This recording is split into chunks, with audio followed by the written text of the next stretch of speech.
Olá, pessoal. Estamos aqui com mais um capítulo. Hoje é dia de Notícias do Mercado, episódio 2, dia 8 de março. E eu queria trazer para vocês algumas informações sobre o mercado internacional e sobre o potencial que nós temos para trabalhar esse mercado de leite no mundo nos próximos anos e próximas décadas também, tá bom? Mas começando, até semana passada, a gente recebeu várias notícias bastante empolgantes, exatamente porque os preços no último leilão no GDT, eles tiveram um aumento muito forte dos preços de alguns produtos lácteos, e isso vem trazendo uma expectativa muito grande para a cadeia como um todo, né? Esse gráfico aqui do Milk Point, ele mostra para a gente exatamente como que está a tendência e o saldo de importações versus exportações no Brasil, ou seja, a gente tem importado o leite, né?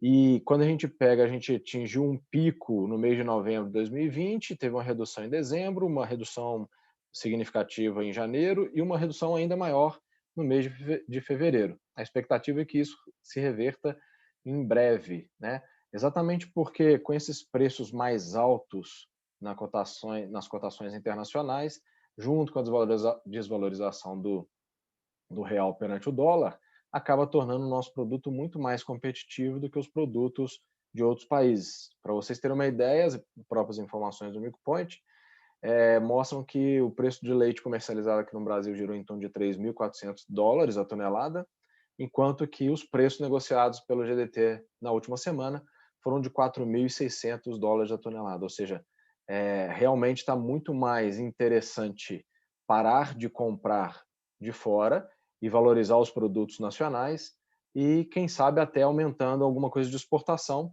Isso não é muito relevante para a cadeia do leite no Brasil, mas em porcentagem nós já tivemos uma resposta muito forte, muito positiva, de quase 900% de crescimento nas exportações de leite em pó no Brasil no último mês também, tá? O que é muito legal, né? E será que esses preços de leite eles têm alguma influência no Brasil? Sim, apesar de significar aí 3, 5%, dependendo do mês, do ano, mas a gente pode ver por esse gráfico aqui, eu estou usando agora o relatório do IFCN de 2020, e que mostra que sim, a produção, o preço do leite no Brasil, em azul, ele tem esse comportamento, e o preço do leite ao redor do mundo, ele também tem um comportamento parecido. Então, a resposta sim, preço mundial, apesar de o Brasil não ser um grande player no mercado internacional, ele sim tem grande influência aqui no Brasil. Isso é importante destacar, que pode e deve refletir nos preços no nosso país, sim, tá? Os preços vêm crescendo ao longo das últimas décadas, então desde 96 até o último ano, os preços vieram crescendo com alguma estabilidade nos últimos 2 anos, e os preços das commodities, todo mundo sabe bem, está todo mundo sofrendo e preocupado com esses preços de milho e soja, mas é uma reflexão que eu faço. Se está difícil para a gente, que somos aí os maiores players de produção de grão no mundo, imagina para quem depende de comprar os produtos lá fora, ou seja, a competitividade deles também tende a ter a ser bastante afetada quando nós estamos falando dos crescimentos dos preços das commodities em geral, né?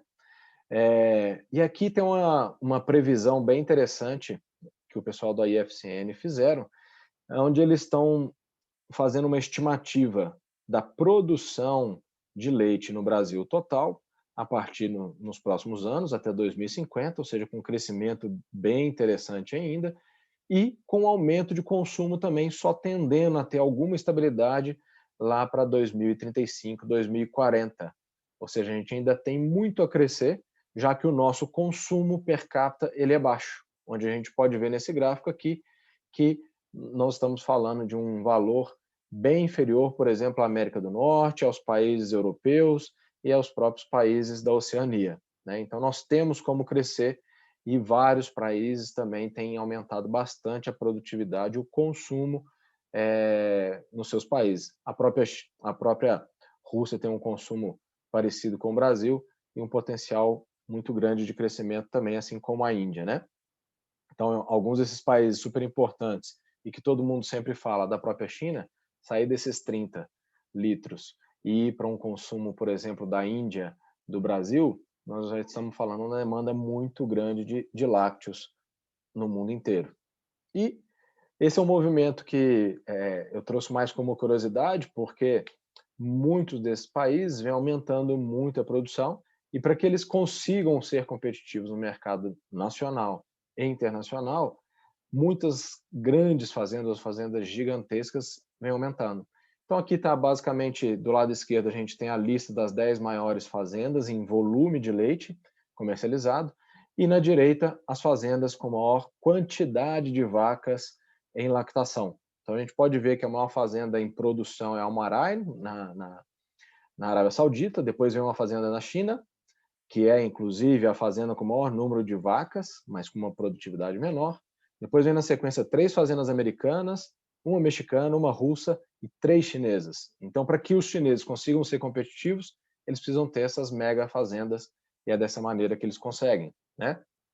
Quando a gente fala aqui é só simplesmente uma fotografia de uma fazenda na China, mas quando a gente fala em competitividade, nós precisamos ter em conta qual é o custo de produção de cada uma dessas regiões produtoras de leite. E aí eu acho que o Brasil está muito bem posicionado, porque quando a gente considera uma fazenda média no Brasil, nós estamos falando aqui de um custo aproximado de 30 a 40 centavos de dólar, né? O que nos torna tão competitivo quanto os países da Oceania, um pouco menos do que os nossos vizinhos argentinos, mas da mesma maneira que o Uruguai, e mais competitivo, sim, do que os países europeus, asiáticos e norte-americanos, como o Canadá e os Estados Unidos. Então, as notícias são boas, as perspectivas para o mercado de lácteos nos próximos anos são muito boas. A gente considerar também que muitos dos países, no Canadá e nos Estados Unidos, por exemplo, o uso de sêmen de origem de corte em vacas de leite tem aumentado bastante. Isso quer dizer que o volume de reposição de fêmeas ele não é tão grande. Óbvio que as fazendas fazem as contas para ter o suficiente, mas isso quer dizer também que elas não conseguem aumentar o volume de leite em número de animais da noite para o dia. Tá bom? Brasil, sim, será um grande player, já é um país super importante e temos tudo para continuar crescendo bastante no mercado internacional também. Tá bom? Um grande abraço, boa semana e até a próxima.